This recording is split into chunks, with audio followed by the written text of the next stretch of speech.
2025 प्रधानमंत्री नरेंद्र मोदी के लिए बड़े फैसलों वाला साल है। 2025 में नरेंद्र मोदी बड़े बड़े फैसले करने वाले हैं। सबकी नजर इन बड़े फैसलों पर होगी। फिर चाहे वर्शिप एक्ट हटाने का मामला हो, जिसे हिंदू अपने लिए न्याय की लड़ाई मान रहा है, फिर चाहे वक्फ बोर्ड के बिल की बात हो, चाहे एक देश एक चुनाव की बात हो जिसका बिल संसद में आ चुका है, चाहे अर्थव्यवस्था के मोर्चे पर नए फैसलों की बात हो, या फिर मिडिल क्लास को टैक्स में राहत देने की बात, जिसका मुद्दा हमने पाठशाला में उठाया। इस साल के बजट का भी बहुत इंतजार है, क्योंकि नरेंद्र मोदी इस बजट में कुछ बड़ा ऐलान कर सकते हैं।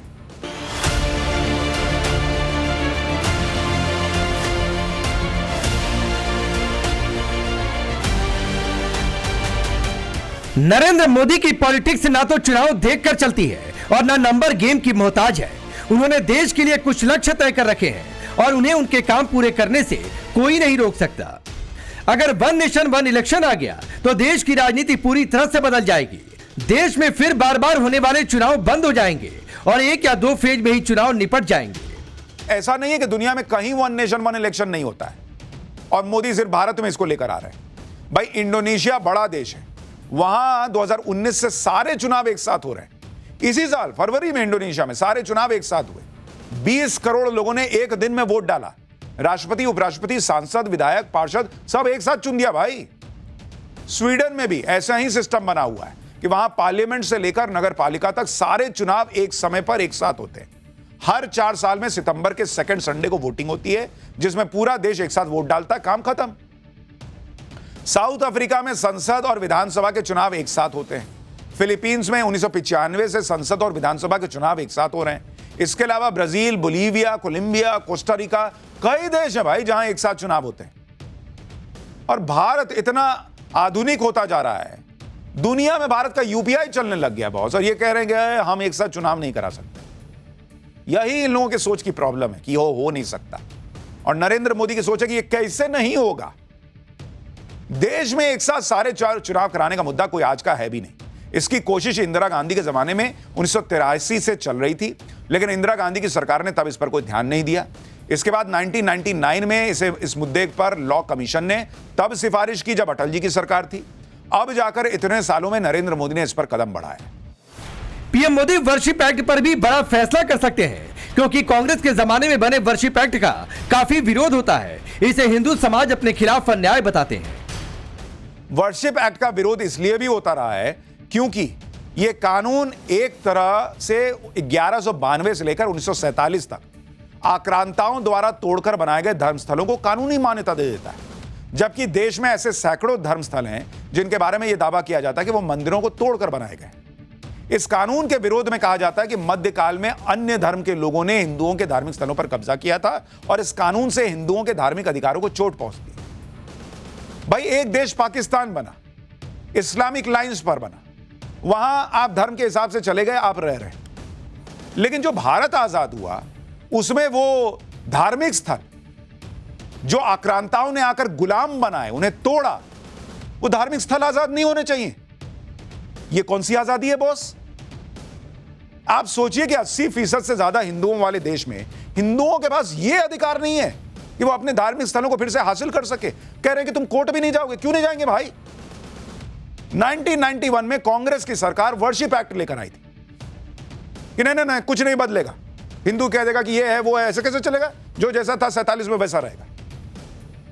और यही कांग्रेस 1995 में वक्फ एक्ट लेकर आ गई कि भाई वक्फ बोर्ड जहां कह देगा वो उसका हिसाब देखना पड़ेगा। अरे, ये दोनों ही एक्ट कांग्रेस के मुस्लिम तुष्टीकरण की राजनीति के प्राइम एग्जाम्पल हैं। वर्शिप एक्ट से हिंदुओं के हाथ बांध दिए गए।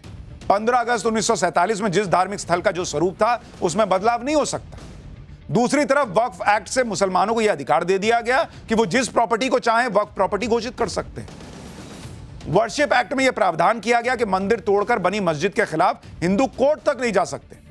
वक्फ एक्ट में यह प्रावधान किया गया कि वक्फ बोर्ड जिस संपत्ति पर दावा कर दे उसे चैलेंज नहीं किया जा सकता। मतलब गजब का सेक्युलरिज्म चल रहा है बॉस।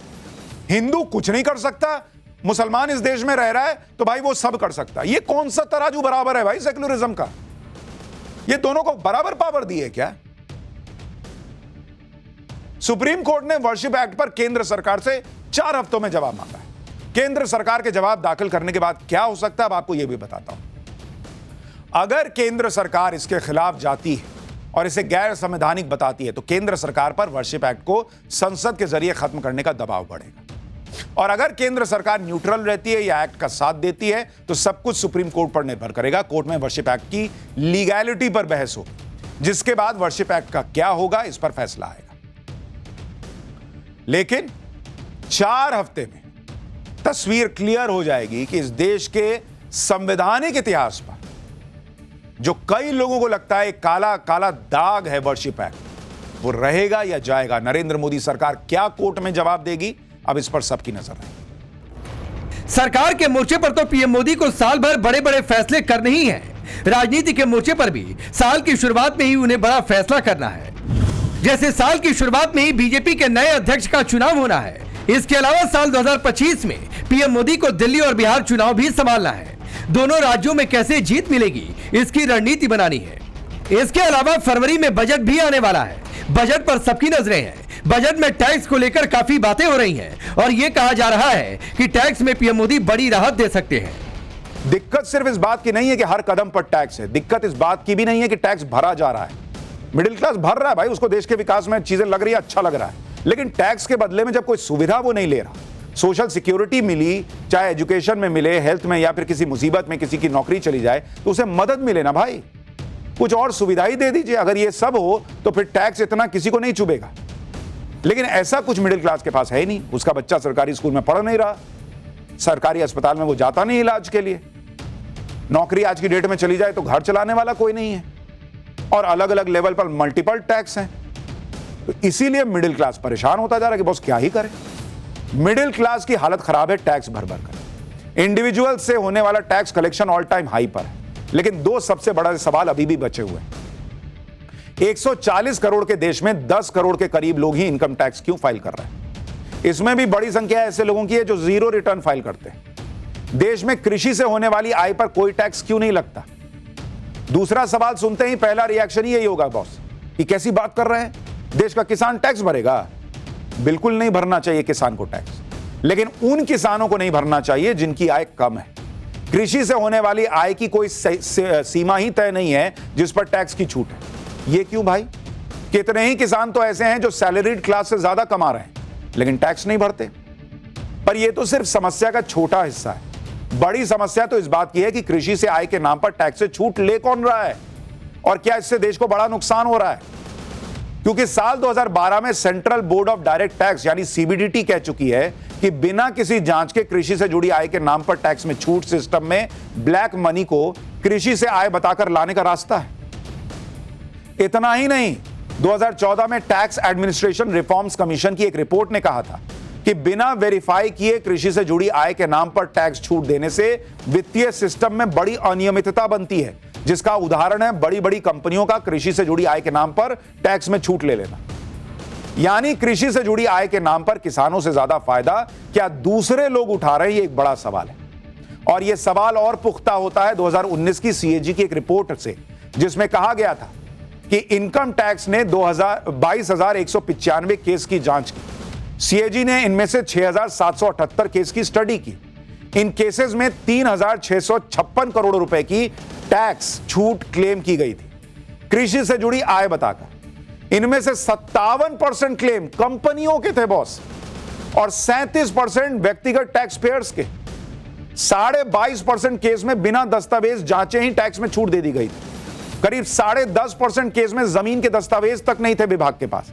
19% केस तो ऐसे थे जहां कृषि से जुड़ी आय के सबूत ही नहीं थे, और 11% केस में डेटा एंट्री की गड़बड़ियां थी, और भी कई दूसरी कमियां मिली। सवाल यह है कि क्या कृषि से जुड़ी आय पर टैक्स छूट का फायदा जरूरतमंद किसानों को मिल भी रहा है? कुल मिलाकर नरेंद्र मोदी के लिए तो सिर्फ तारीख बदलने वाली है। उनका काम करने का अंदाज, देश के लिए बड़े बड़े फैसले लेने का सिलसिला ना पहले रुका था ना इस साल रुकने वाला है। नरेंद्र मोदी तो बड़े फैसले करने के लिए जाने जाते हैं, तो 2025 में कुछ बदल जाएगा ऐसा लगता नहीं। लेकिन इंडी गठबंधन क्या करने वाला है? क्योंकि इंडी गठबंधन का 2024 तो आपस में लड़ते भिड़ते ही खत्म हो गया। 2024 इन्होंने शुरू किया था मोदी को खत्म कर देंगे इसे, और 2024 खत्म होते होते इंडी गठबंधन खुद ही खत्म होने की कगार पर आ गया। इंडी गठबंधन के लिए यह साल कैसा रहने वाला है, अब जरा इसके बारे में एक रिपोर्ट देखिए।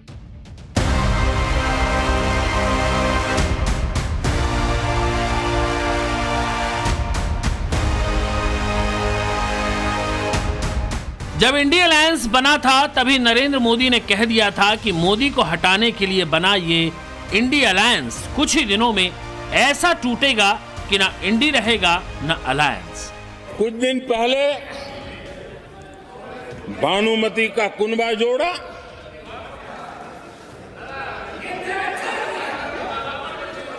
लेकिन फिर एकला चलो रे करने लग गए। कांग्रेस के लोगों ने नया नया मोटर मैकेनिक का काम सीखा है और इसलिए अलाइनमेंट क्या होता है उसका ज्ञान तो हो गया होगा, लेकिन मैं देख रहा हूं अलायंस का ही अलाइनमेंट बिगड़ गया। 4 जून के बाद मोदी सरकार बनेगी तो आपको पता है और भी बहुत कुछ होगा। बताओ क्या होगा, बताओ।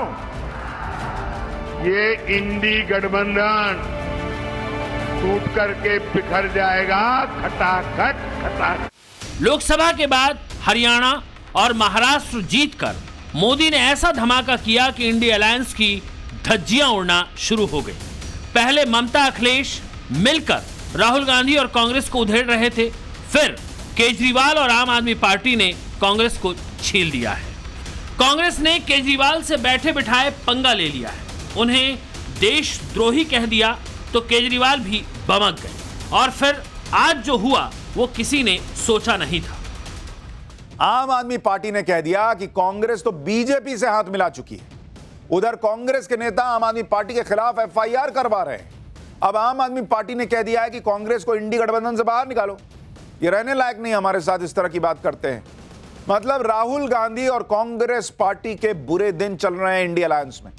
कोई उनको रिस्पेक्ट नहीं दे रहा, कोई उनको सीरियसली नहीं ले रहा। और अब तो अरविंद केजरीवाल की पार्टी ने मोर्चा खोल दिया है कि ये कैसे साथी है बॉस, बताओ ना, ऐसी बात कर रहे हैं मेरे लिए, इनको हटा बाहर निकालना चाहिए इनको।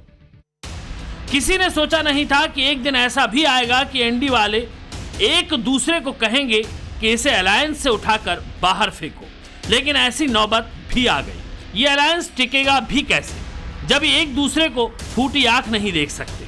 वो तो मोदी को हराने के लिए ये मजबूरी में एक हो गए थे, लेकिन अब मोदी तो हारने वाले नहीं, इसलिए सब असली रंग में आ गए हैं।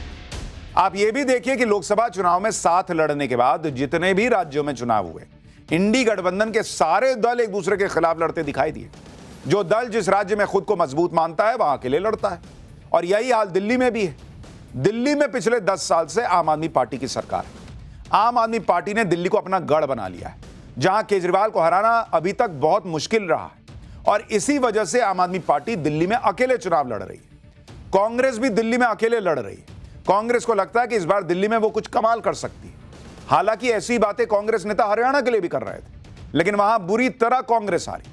हरियाणा में कांग्रेस ने आम आदमी पार्टी के साथ गठबंधन तक नहीं किया था। आम आदमी पार्टी ने काफी कोशिश की थी कि कांग्रेस के साथ गठबंधन हो जाए, लेकिन कांग्रेस ने हरियाणा में आम आदमी पार्टी को भाव तक नहीं दिया। और यही कांग्रेस पे आरोप लगता है कि ये हमारे कंधे पे चढ़ के तो लोकसभा की सीट जीत गए, 99 पे पहुंच गए, राहुल गांधी को हीरो बताने लगा इकोसिस्टम। लेकिन जब इनको राज्य में सीट देने की बारी आती है कि सपा को दे दें या आम आदमी पार्टी को दे दें, तो ये कोहनी मार देते कि हटो, यहां कहां है। तो सब बमक गए कि अरे बॉस ये क्या चल रहा है। तो पहले ममता बनर्जी की पार्टी ने कहा कि राहुल गांधी से नहीं हो पा रहा है। अखिलेश यादव ममता बनर्जी के साथ आ गए, लालू यादव ने कह दिया कि ममता बनर्जी ठीक है। इंडी में जो झगड़ा हो रहा है उसका दिलचस्प पहलू यह है कि आम आदमी पार्टी खुद इंडी गठबंधन से अलग नहीं हो रही, बल्कि ये कह रही है कि कांग्रेस को गठबंधन से बाहर करो। आमतौर पर तो ऐसा होता है कि गठबंधन में जो पार्टी नाराज होती है वो गठबंधन तोड़कर उससे अलग हो जाती है, लेकिन यहाँ उल्टा हिसाब चल रहा है।